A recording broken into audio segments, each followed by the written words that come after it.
सर्वप्रथम करुणा के सागर भगवान बुद्ध से मैं मंगल कामना करता हूँ कि आपका जीवन सुखी संपन्न कुशल रहे। खास तौर पर ग्रुप के सम्मानित दानदातागण एवं सहयोगीगण, मैं आप सभी से विशेष अपील करने के लिए ये वीडियो तैयार कर रहा हूँ।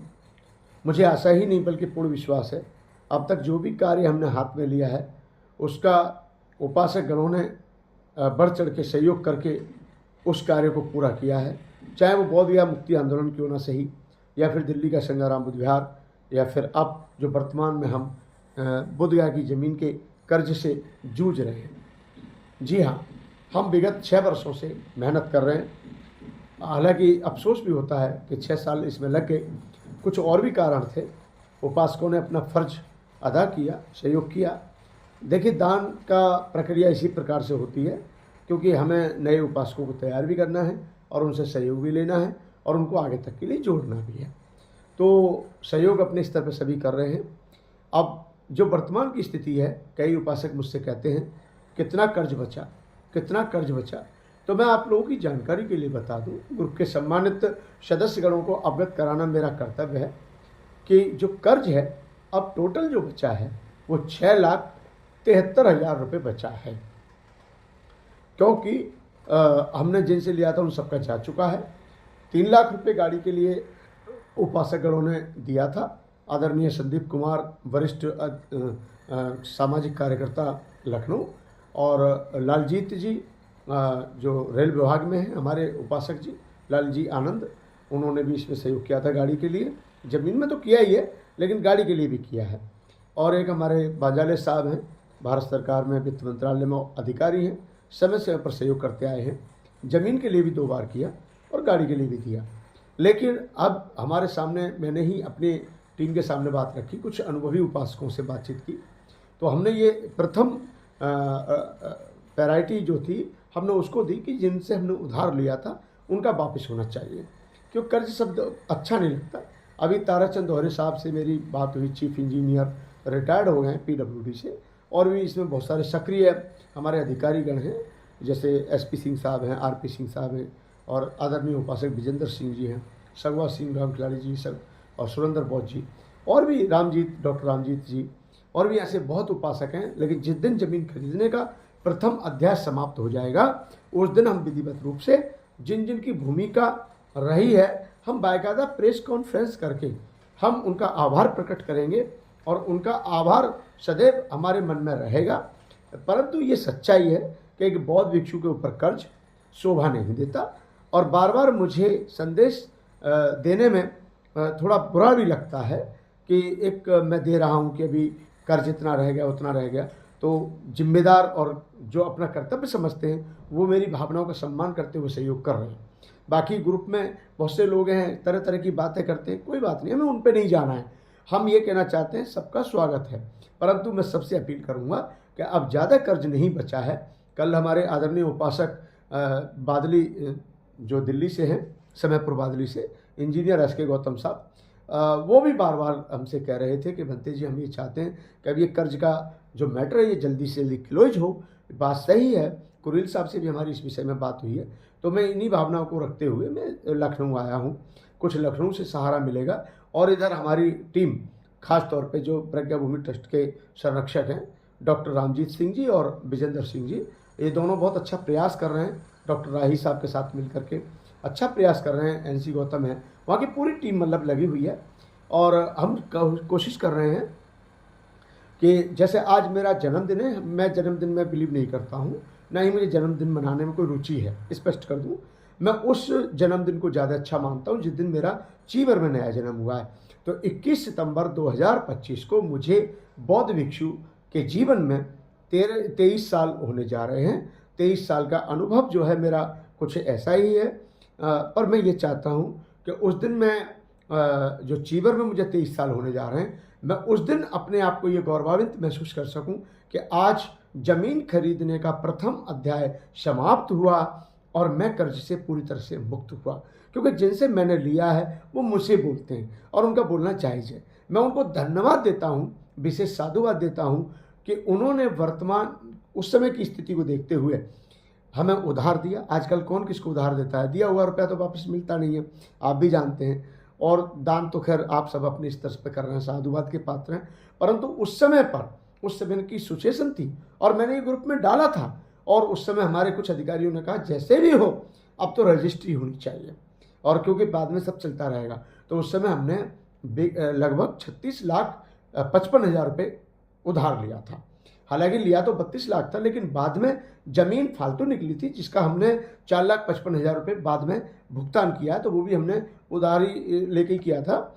तो कुल मिला के 36,55,000 में से अब हमारे पास आज वर्तमान की स्थिति में, यानी अभी तक जो समय है, आज दिन रविवार 14 सितंबर मेरा जन्मदिन भी है, और आज मेरा जन्म जो है 14 सितंबर 1987 का है, और भिक्षु जीवन जो मैं भिक्षु बना हूँ वो मैं 21 सितंबर 2002 में बना, और मेरा बहुत अच्छा अनुभव रहा। उपासकों का बड़ा प्रेम स्नेह मिला, और मैं आशा करता हूँ कि मैं इससे ज़्यादा प्रमाण नहीं दे सकता, इससे ज़्यादा पारदर्शिता नहीं रख सकता। इतना मैं जानता हूँ कि जिस प्रकार से आपने विगत 6 वर्षों से पहले, आज नहीं, ये तो ज़मीन खरीदने का विषय है, लेकिन आज यानी 23 साल से मैंने जो भी कुछ कहा आप सबने विश्वास किया, सहयोग किया, तन से, मन से, धन से, मनोबल से। तो मेरा भी कर्तव्य बनता है कि मैं आपके विश्वास को और भी अटूट बनाऊं, मजबूत बनाऊं, और आप फक्र के साथ कह सकें, आप ही नहीं आपकी पीढ़ी दर पीढ़ी भी कह सके कि हमारे पापा ने, या हमारे दादा ने, या हमारे मित्रों ने जहाँ सहयोग किया था गया की ज़मीन के लिए, वो बहुत अच्छी जगह पर किया था, और उनको फक्र होना चाहिए आपके सहयोग पर और आपके दान भावना पर। तो मैं विश्वास दिला सकता हूँ कि आगामी भविष्य में बहुत जल्द ही ज़मीन लेने के बाद, यानी वो कर्ज मुक्त होने के बाद, ज़मीन तो हो गई, तार खंभे गड़ गए, लेकिन ज़मीन की जो बाउंड्री का जो विषय वो आप लोगों के सामने नहीं होगा, वो महाराष्ट्र में हम चर्चा करेंगे, लोगों के बीच में जाएंगे, वो सही है। लेकिन पहला अध्याय ज़मीन खरीदने का जो कर्ज है, इससे हमें मुक्ति मिलनी चाहिए। तो मैं अपील करता हूँ, मेरे दोनों ग्रुपों में अच्छे, सक्षम, संपन्न, सामर्थ्यवान उपासक हैं। यदि आज ही फैसला कोई अपनी श्रद्धा से 5,000, 10,000, 15,000, जैसी जिनकी श्रद्धा है वो श्रद्धा अनुसार यदि सहयोग करें, तो मैं चाहता हूँ कि 21 तारीख 2025 को, 21 सितंबर 2025 तक मैं कर्ज से मुक्त होने वाली सुख शांति की नींद में सोना चाहता हूँ, क्योंकि मैं बहुत ही पीड़ित हूँ अंदर से, और अब तो पीड़ा काफ़ी कम हो गई। सब उपासकों का सहयोग है, आपका सबका, कि मुझे इतना स्नेह मिला, क्योंकि हम कुछ वहाँ पर ज़मीन की व्यथा बाद में ही बताएंगे, जो यातना झेली है, और यातना तो हर कार्य में झेलनी पड़ती है। हम बाबा साहब से ज़्यादा बड़ा काम नहीं कर रहे, हम बुद्ध से ज़्यादा बड़ा काम नहीं कर रहे, हम महात्मा ज्योतिबा फुले से ज़्यादा बड़ा काम नहीं कर रहे, हम ईवी पेरियार से बड़ा काम नहीं कर रहे, हम अपने महापुरुषों से ज़्यादा बड़ा काम नहीं कर रहे, लेकिन और कर भी नहीं सकते, परंतु हम उनके पद चिन्हों पर चलकर हम अपना कुछ जिम्मेदारी समझकर कुछ अपना रोल प्ले कर सकते हैं। तो हमें अपने जन्मदिन पर यही प्रण करना चाहिए कि मैं कहाँ क्या हुआ, कैसे हुआ, अनुभव करना चाहिए जो हमने किया है।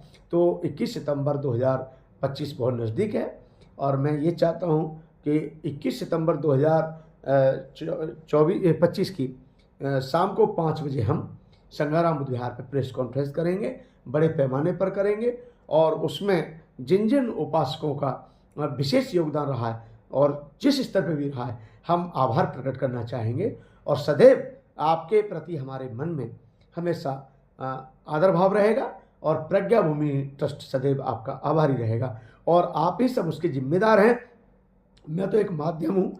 तो मेरा बस कहने का अभिप्राय इतना है कि आप जो भी हो, जैसे भी हो, इस कर्ज से मुक्ति दिलाने के लिए उचित कदम उठाएं, और फिर ताकि हम कुछ नया सोच सकें, क्योंकि अभी कर्ज को लेकर के हम कुछ ज़्यादा नहीं सोच पा रहे। सवेरे उठो तो जिनसे लिया उनका फ़ोन आ जाता है, या कभी फिर वो मैसेज करते हैं, तो उनकी पीड़ा हमें समझनी चाहिए।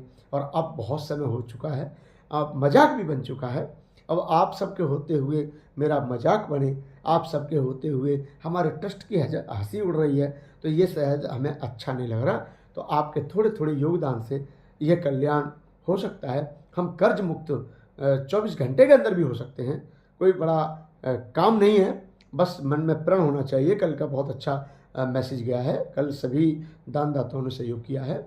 और मैं फिर याद दिला दूं, जैसे अभी हमारे एस के गौतम साहब ने कहा था कि इस कर्ज के बाद कितना बचा, तो जो है इस कर्ज के बाद कुछ नहीं बचा, इस कर्ज के बाद किसी का रहेगा ही नहीं। ये टोटल 6,73,000 है। कल 3,83,000 था, लेकिन उसमें 3 लाख और ऐड कर दिया, तो 10,000 और सहयोग आज प्राप्त हुआ है 2 उपासकगणों के सहयोग से। तो अब टोटल जो है 6,73,000, नोट कर लीजिए, 6,73,000 रुपये का हमारा टारगेट 21 सितंबर से पहले का है। वो आज हो जाए, कल हो जाए। और मैं ये चाहता हूँ कि आगामी 21 सितंबर को हम सुख शांति पूर्वक, मैं जन्मदिन नहीं मनाता हूँ, लेकिन मैं उस चीवर वाले जन्मदिन में ये कह सकूं कि ये मेरा 6 साल में पहला बौद्ध भिक्षु वाला जन्म आया है, जो मैं पूरी तरह से सुख शांति पूर्वक और अच्छा एक अनुभव कर रहा हूँ। ये एक गया की ज़मीन के लिए मेरा प्रथम कदम था। उससे पहले बड़े बड़े कार्यक्रम हुए, सभी में आप लोगों ने सहयोग किया है। आप सभी को बहुत बहुत साधुवाद। आशा करता हूँ, उम्मीद करता हूँ कर्ज की तरफ एक कदम जरूर बढ़ाएंगे और आप सभी अपने सामर्थ्य अनुसार इसमें सहयोग अवश्य करेंगे। ये एक पुनीत कार्य हुआ है और ये जीत मेरी नहीं है, ये आप सबकी जीत है।